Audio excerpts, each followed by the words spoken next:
Your winnings on red, but it came up black. If you got your best shirt dry cleaned before a wedding and then immediately dropped food on it. If you won an argument with a friend and then later discovered that they just returned to their original view. Starting over is harder than starting up.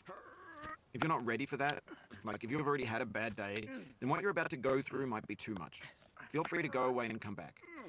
I'll be here. Alright, thanks for coming with me on this trip. I'll understand if you have to take a break at any point. Just find a safe place to stop and quit the game.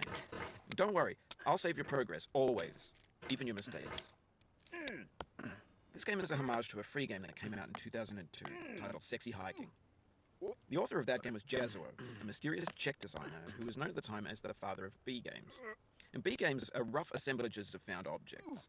Designers slap them together very quickly and freely, and they're often too rough and unfriendly to gain much of a following. They're built more for the joy of building them than as polished products.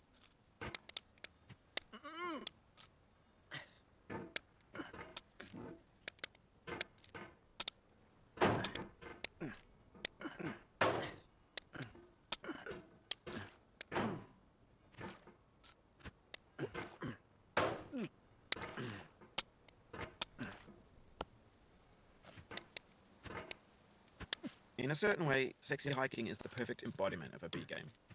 It's built almost entirely out of found and recycled parts, and it's one of the most unusual and unfriendly games of its time.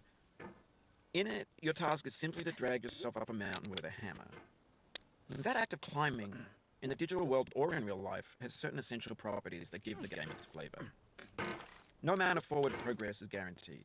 Some cliffs are too sheer or too slippery, and the player is constantly, unremittingly in danger of falling and losing everything.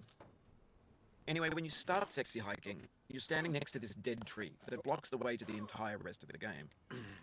It might take you an hour to get over that tree, and a lot of people never got past it. You prod and you poke at it, exploring the limits of your reach and your strength, trying to find a way up and over,